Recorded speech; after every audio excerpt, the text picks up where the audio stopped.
From out of a world of beauty, excitement, and adventure, the Yanomama, 10,000 strong, live in a state of total war with their neighbors deep in the jungles of South America. Their story is another episode from the untamed world.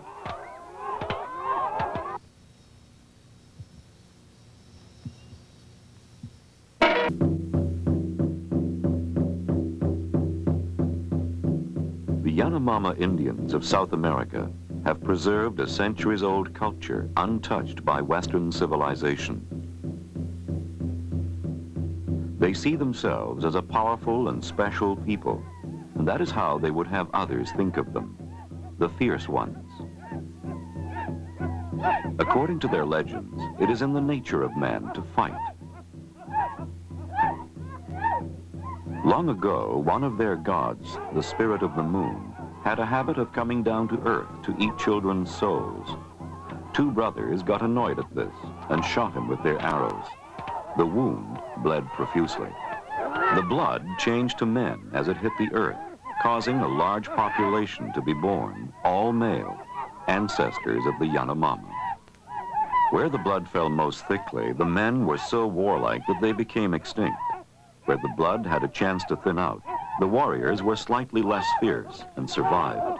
Because their ancestors were born from blood, the Yanomama are fierce and continuously make war on each other.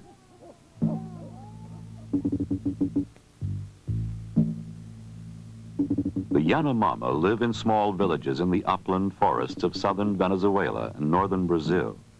The Orinoco River system cuts winding strips through this lonely terrain. Beyond the rivers, vegetation is often so dense that sunlight never penetrates to the ground. The jungle offers food and raw materials for tools, buildings, and weapons.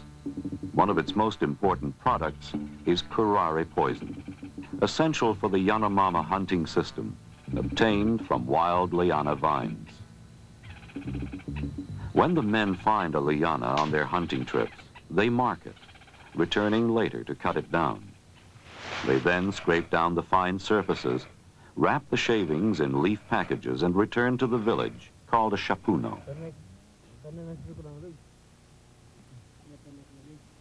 Curare is invaluable in hunting monkeys, a favorite food of the Yanomama. The poison on the arrow tips relaxes their muscles. They cannot hold on to the branches and fall dead to the ground. Without it, the prey would die of their wounds high in the trees where they could not be retrieved. The preparation of this deadly poison is a dangerous occupation. The black stain smeared on the man's face warns others of his serious work. Arrow points are made from hard palm wood. Long sticks of it are split, then cut down into shafts about 15 inches in length.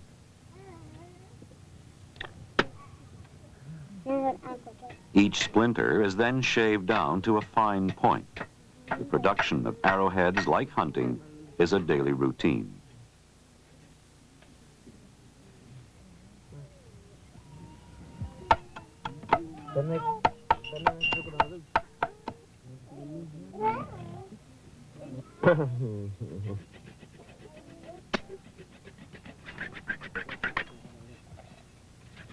Lateral grooves on the arrows will cause them to break on impact, leaving the arrowhead in the target's body. A liquid from this plant is rubbed on the arrow points to make them sticky, so that the poison will not easily wash off.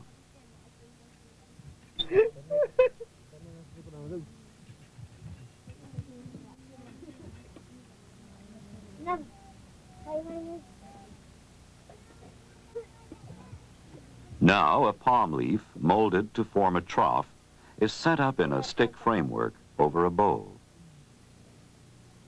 The shredded vine is piled into the trough.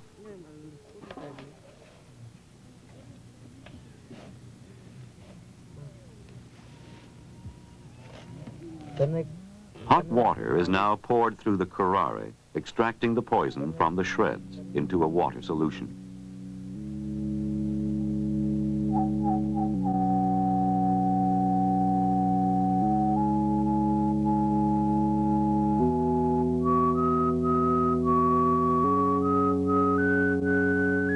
The prepared arrowheads are placed in a holding case and brought near the fire.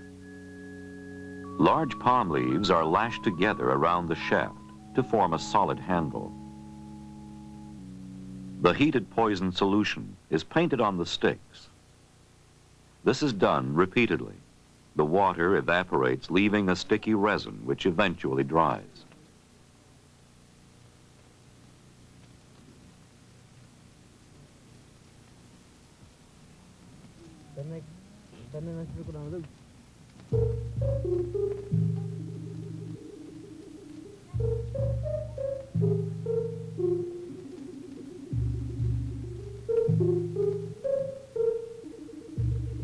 A lone hunter is in search of a particular bird, not for food as much as for decoration. He uses a special kind of arrow point, a stick that has numerous twigs branching in a close cluster. These twigs are cut off an inch or so from the main branch, and the stem is inserted into the end of the arrow shaft that usually contains the curare-tipped point.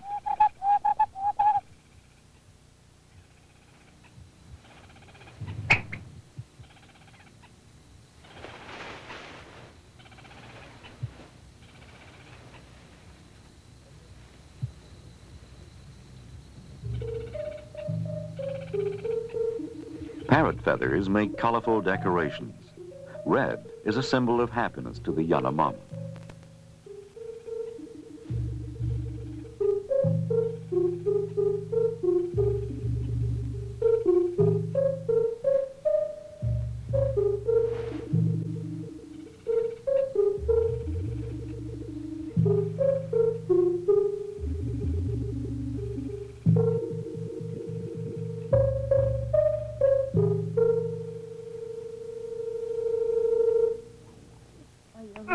Haircutting is one grooming habit that these people have developed to a noticeable degree.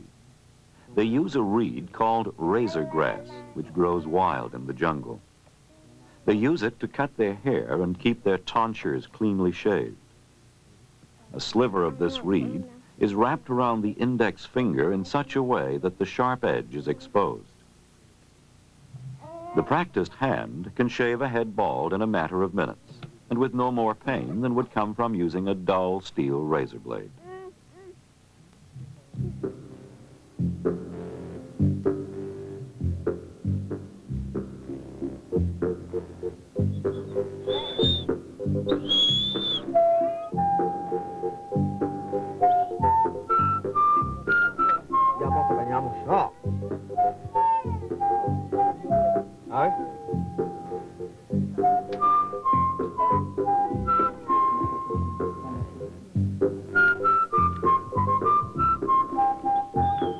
Grooming is a popular way of socializing for the Yanomama. After the haircut, someone may look for lice.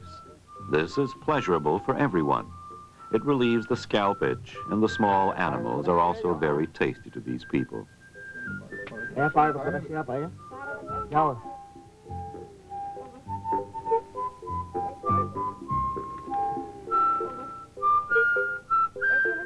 The jungle streams offer another area for food gathering.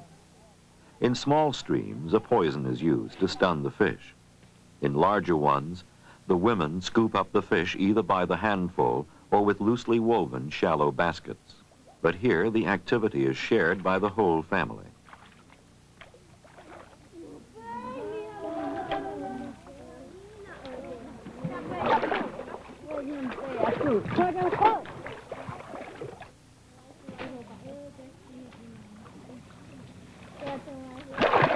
If the woman is in the middle of a stream, she empties the contents of the basket into her hand, then stores the handful of squirming fish in her mouth until both the basket and her mouth are full. If larger fish are caught, the women bite them behind their heads to kill them and toss them out onto the bank. The first one into the stream takes a chance on locating an electric eel. If she is shocked, the others try to locate the eel with sticks and kill it. Young children stay with their mothers and accompany them in all of the daily tasks. That way, the parent is sure of the child's safety.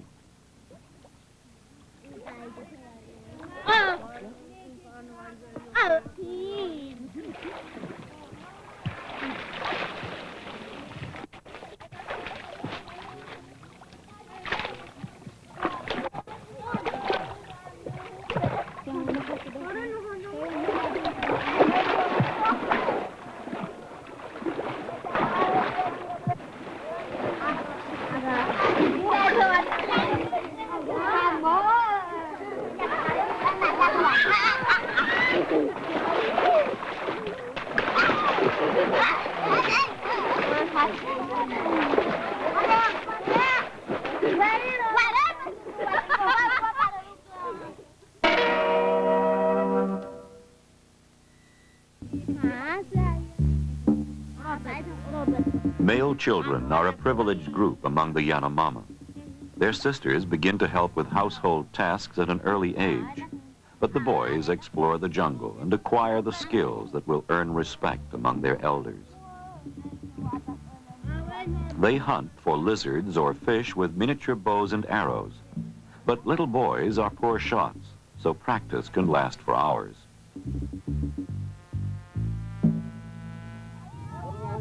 They also learn to be fierce. As babies, they are encouraged to have tempers and hit anyone or anything when angered. This is the most common formal duel of the Yanomama, chest pounding. They start young, encouraged by approving elders. As children grow older, their duels become more sophisticated.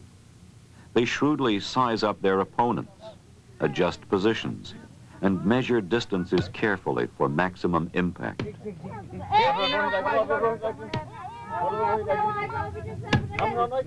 The aggressor steps forward, feet apart, arms behind his back, chest out, challenging the opponent to hit him. The wind-up, like that of a baseball pitcher, delivers a pounding closed fist blow to the left side of the chest. This may be repeated 2 or 3 times, but one must accept the same number of blows in return. In adulthood, the duel can be deadly. Great red welts appear on the chest, and men cough up blood for days afterwards. Chest pounding may escalate to side slapping and club fighting. Yanomama culture demands aggressive behavior, but provides a regulated system through which violence can be controlled.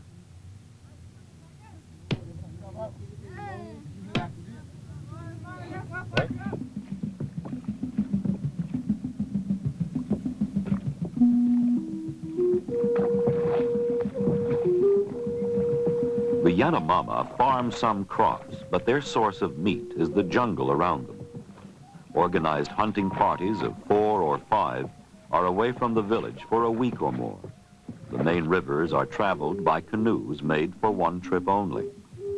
They beat a tree trunk to loosen the bark, which is then removed in one piece and folded back at the ends to make a long container. A crude stick framework inside completes the work. The canoe will make one trip downstream only. It will be safer and easier to walk back. The most popular game available is monkey, and the jungle offers several varieties. There are also 2 varieties of wild turkey, 2 species of wild pig, armadillos, anteaters, tapir, sloth, small alligators, and wild rodents of different types.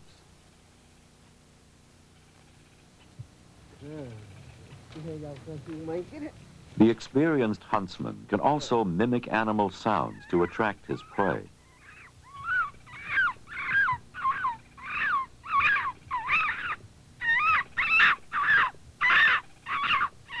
Movement is slow on jungle trails, and even the hardiest of men must stop constantly to pull thorns from their feet and legs. Once into the hunting territory, the group breaks up into pairs. They never use traps or compounds, but often have dogs to chase and exhaust larger animals. Spears and clubs are brought along, but the bow and arrow is the principal weapon.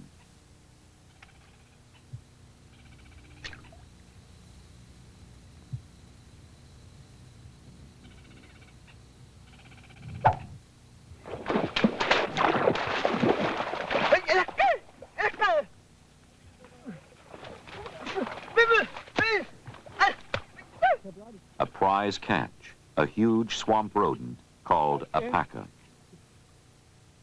The hunt is a prestigious male occupation among these people. A good marksman is a good provider and gains the respect of the whole village. It is a sad reflection on a father if his child ever asks for meat.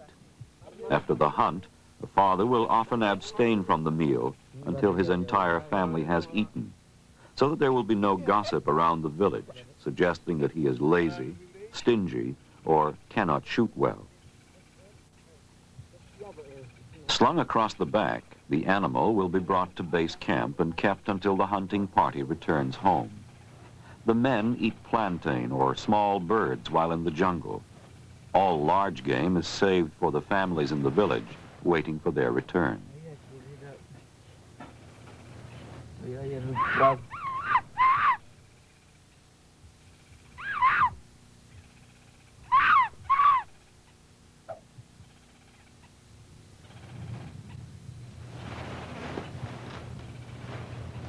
The jungle provides other food and products besides game.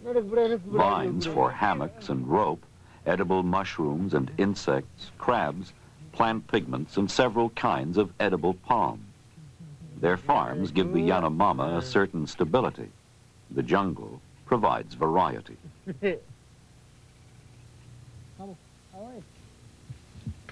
The most distinctive feature of Yanomama technology is its directness. Nothing is complicated enough to require specialized labor or raw materials. Lashed to the arrow quiver of every hunter is a clever Indian invention, the fire drill. It is made from the wood of the cocoa tree and consists of 1 or 2 slender shafts about 20 inches long and a shorter lanceolate-shaped piece of cocoa wood into which several holes have been worn. This piece is placed on the ground and held firmly in place by the feet. The tip of the slender shaft is placed into one of the holes, and the shaft is twirled rapidly between the hands.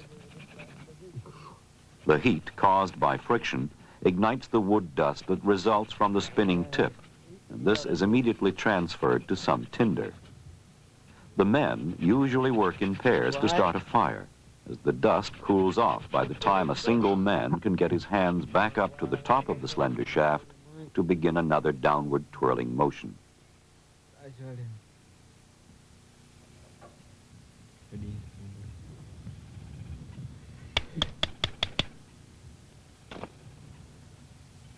By adding twigs to the smoking tinder, the hunter can build a comfortable fire for the evening.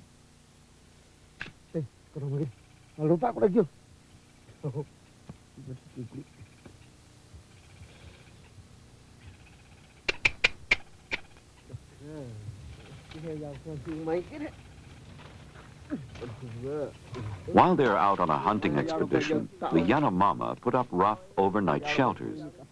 A triangular stick frame is covered with several layers of long, broad, wild banana leaves. It is small, but can sleep 3 people. It can be made anywhere and abandoned after one use. Construction takes half an hour. efficiency of the moment in building a canoe, a house, or a fire.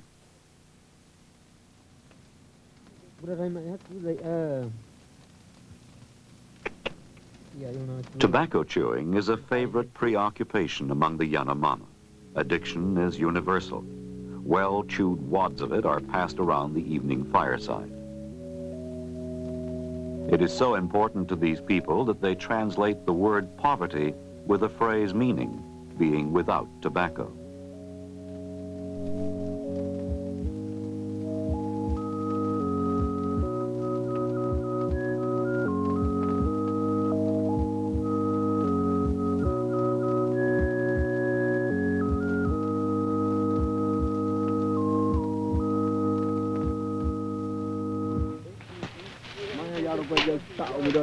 The hammock is another necessity in jungle life, and even on the hunt, one need not be without one. Strips of bark and twisted vine engineered by a Yanomama's skilled hands can produce a hammock in a few minutes.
Through the centuries, these people have responded to the pressures of their harsh environment by shaping a culture that is imaginative and highly complex.